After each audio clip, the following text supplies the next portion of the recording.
Kuckuk's announcement, if you will, is news to us. You're hearing it, we're hearing it for the first time too.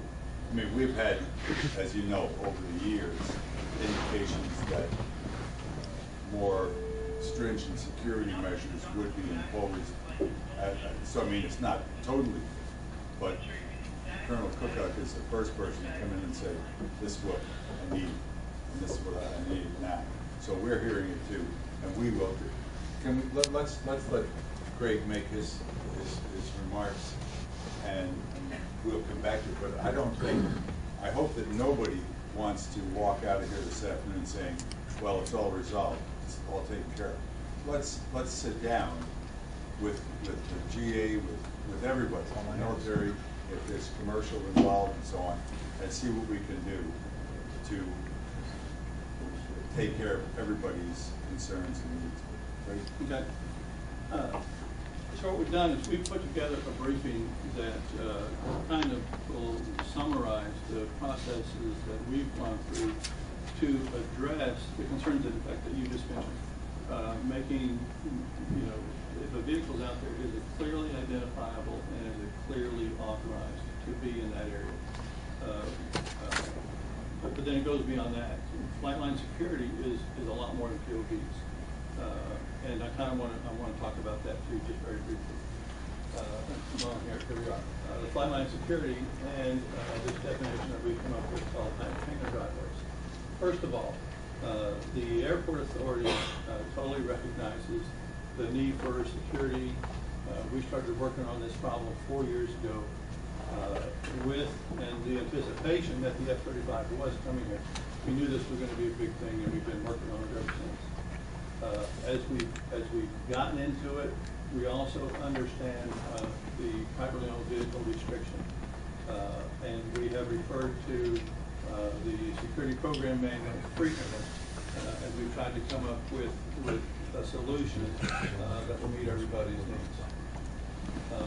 And so what I'm saying is the mission of the airport authority, other than commercial airline service, is to add value to what's going on to MCAS, to YPG, but then also take care of general aviation.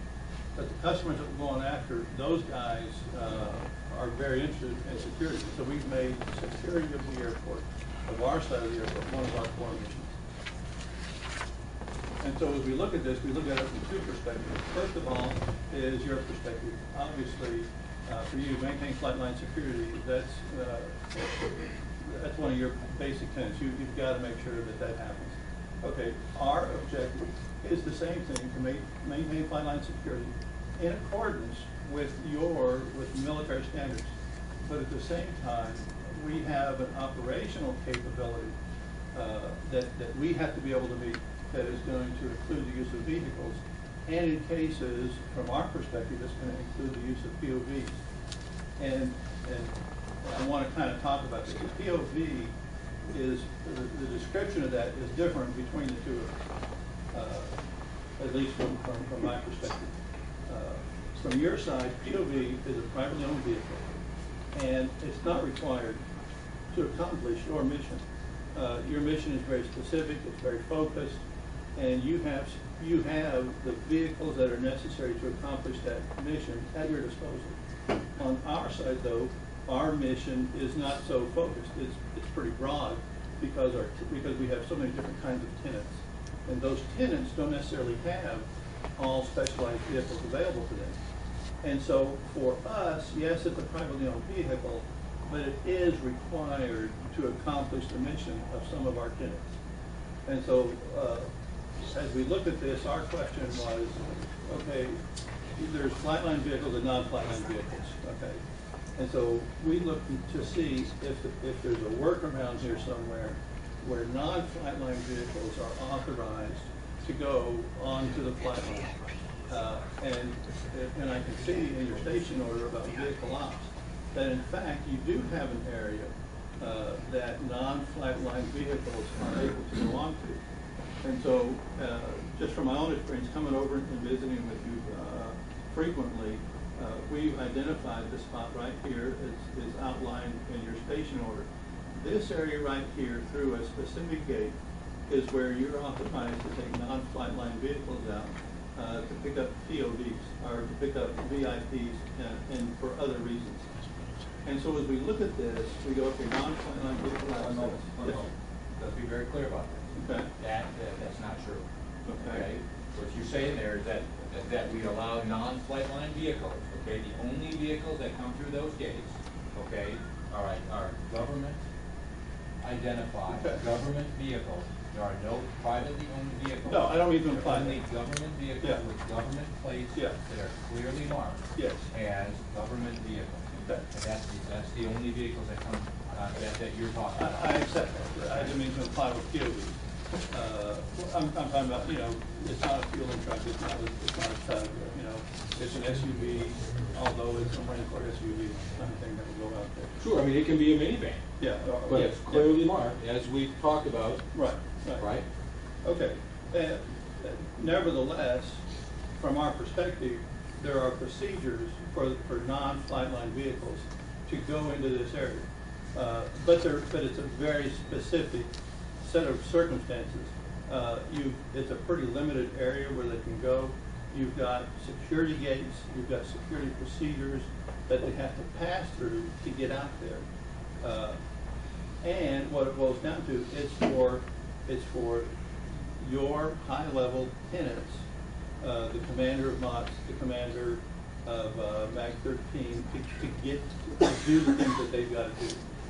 And so by using this as a model, what we've done is said, okay, we're going to take roughly the equivalence and do it the same way. What we're going to do is we're going to have a very limited space. We have security control gates. We have all the procedures. And what we want to do is allow that access for our tenants. And I want to talk about this in a little bit more detail. What we do is we call this the hangar driveways. These are the only areas that we allow POVs to come onto. Now this is important because what I'm saying is one of your concerns is a clearly identifiable vehicle. And so if you see a vehicle that is in this area, it can be clearly identified that it is authorized only to be in this area. And let me go on. Is that area, let's be clear about something, is that area inside the perimeter fence? It is inside the perimeter Okay. fence. It's a very limited area, and it's available only to local, authorized, trained tenants. Okay, to get out there, there's quite a long process to be able to get that access. These hangar driveways, we've identified them in our local procedure, in our local publications, and we've identified this process and this procedure in the joint use agreement. Now, the reason we've gone to these lengths, and I'm going to talk about that a little more, is it gives you, as the station commander, the justification to say, yes, vehicles that are out there are authorized, and they have a need to be out there, and the process of getting there meets DOD regulations. And we've done all this specifically to get ready for the F-35. Let me talk about it some more. How did we come up with these rules? The hangar is a level 2 restricted area under your regulations. Under your regulations, a level 2 restricted area has several requirements to meet the necessary security. And what I'm saying is, we meet those requirements. And this is where I was saying earlier, flight line security is more than just POVs.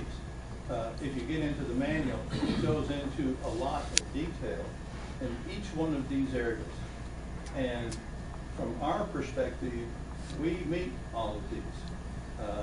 We're not talking about general public access. We're talking about very limited public access. We meet all of these requirements because we've gone through the necessary steps to get federal funding, to have Department of the Navy come in here with hardware and software